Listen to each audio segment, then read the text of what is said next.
Çekiniyorum. Türkler benimle dalga geçerler. Bla bla bla. Böyle bir şey nasıl olabilir? Bu çok komik. Etrafımda her zaman Rusça var. İyi günler arkadaşlar. Nasılsınız? Ben Azamat. Rus vatandaşıyım. Rusya'da yaşıyorum. 5 dil biliyorum. Bu yüzden kendime poliglot yani çok dil bilen diyebileceğimi umuyorum. 10, 20 veya daha fazla dil konuşan insanlar da var. Ama onların Fransızca veya özellikle Türkçe ve Rusça konuştuklarını duyduğumda iyi konuşmadıklarını anlıyorum. Şimdilik pek çok dil konuşma hedefim yok. Sadece 5 dil konuşuyorum ama her birini konuşuyorum. Her birinde düşünebiliyorum. Ve şimdi size bunu nasıl başardığımı anlatacağım. Türkçe ve Fransızca öğrenimi hakkında 10 tavsiye. Umarım bu size de yardımcı olur. Ama ilk önce burada özel bir yeteneğin olmadığını söylemek istiyorum. Sadece çalışkanlık var. Gerçek bilgi sadece büyük bir çabayla ve büyük bir zihinsel çalışmayla alınır. Çalışkanlık en önemli şeydir. İsterseniz siz de bir yabancı dil konuşabilirsiniz. Eğer bunu yapamıyorsanız o zaman demek ki bunu gerçekten istemiyorsunuz. Bu arada arkadaşlar videomun biraz uzun olacağını düşündüğümden tavsiyelerimi 2 parçaya bölmek istiyorum. Neyse yabancı dilleri nasıl öğrendim? Poliglot'tan 10 tavsiye. 1. bölüm. Hadi başlayalım. Bu en önemli nokta. 2 yıldır hobi olarak her gün hem Fransızca hem de Türkçe çalışıyorum. Arada sırada değil. Hafta sonları değil. Haftada bir kere değil. Yok. Her gün. Every single day. Allah'ın her günü. Vaktim varsa dillere birkaç saat harcıyorum. Zamanım yoksa 5 dakika. Ama her gün ve yapmam gereken tüm ödevleri yapmaya çalışıyorum. Ayrıca her zaman kendimi zorlamaya, yeni ödevler bulmaya çalışıyorum. Yani kendim de kendime ödevler yaratmaya çalışıyorum.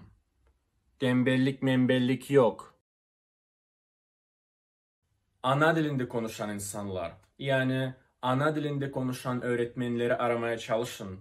Bu yüzden her zaman sadece Türk öğretmenleriyle Türkçe öğrendim. Ve Fransızcayı da Frankafonlarla yani ana dili Fransızca olanlarla öğrenmeyi tercih ederim.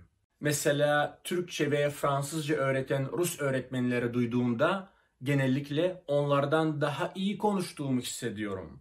Telaffuzum, kelime dağarcığım, konuşma hızım onlardan daha kötü değil.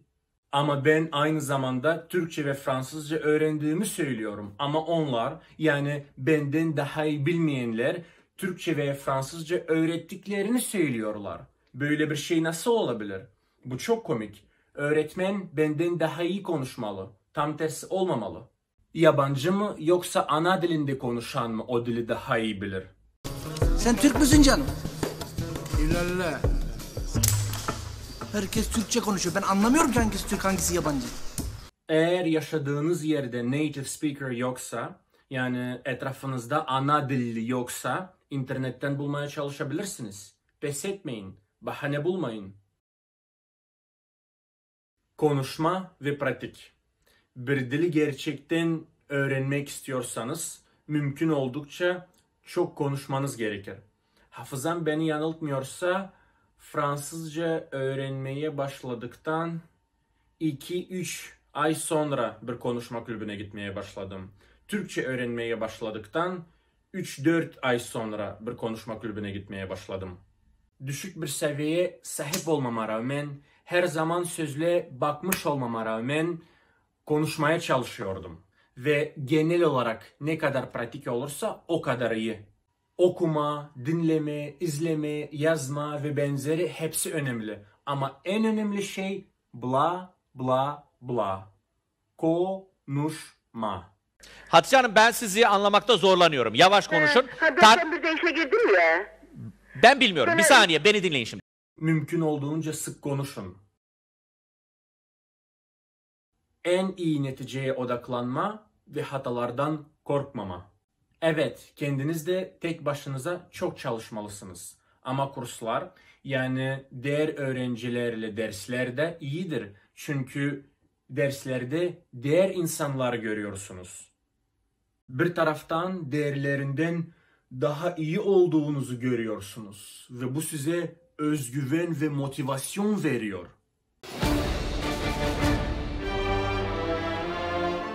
Ama diğer taraftan başkalarının da sizden daha iyi olduğunu görüyorsunuz. Ve bu da çok motive edici. En iyilerle konuşma, mükemmel olmadığınızı anlama, hangi hatalarınızı çalışmanızın gerektiğini anlama, bunlar da dil öğreniminde çok önemlidir. Ve hatalardan korkmamamız lazım. Yani korkabiliriz, heyecanlanabiliriz. Ama önemli olan bundan keyif almamız. Çünkü mesela ben korkumla heyecanımı alt ederek çekiniyorum, Türkler benimle dalga geçerler falan, bunu alt ederek Türkçemle Fransızcamı geliştiriyorum. Ve böyle bir şekilde kendim üzerinde çalışarak, en iyilere odaklanarak sonunda sınıflarda en iyi olduğumu fark etmiştim. Ama diğer Rus öğrencilerden daha iyi olmam, mükemmel olduğum anlamına gelmiyor. O yüzden benden daha iyi olanları aramaya devam etmiştim. Ve Türkçe benden daha iyi kim konuşur? Türkler. Fransızca benden daha iyi kim konuşur? Fransızlar, Frankofonlar. Bu yüzden ikinci tavsiyem çok önemlidir. Ana dillilerle konuşmamız lazım. Çeşitlilik. Benim için öğrenme sürecinde sadece tek bir şey yapmamak çok önemli. Eğer yazmaktan sıkıldıysam okurum. Okumaktan sıkıldıysam bir video izlerim. İzlemekten sıkıldıysam konuşurum. Eğer Türkçeden biraz yorulduysam o zaman Fransızcaya geçerim. Eğer hem Fransızcadan hem de Türkçeden yorulduysam o zaman İngilizce bir şeyler izleyebilirim. Ve unutmayalım ki Rusya'da yaşıyorum. Etrafımda her zaman Rusça var. Yani çeşitlilik süper. Bu çeşitlilik kendimi bu öğrenme sürecinde yorgun hissetmemek için bana çok yardım ediyor. İşte böyle arkadaşlar. Bugünlük bu kadar. Gelecek videomda inşallah öteki 5 tavsiyeyi de söyleyeceğim.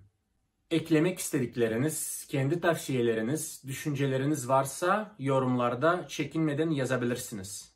Bu arada videomun açıklamasında Instagram hesabımın linki var.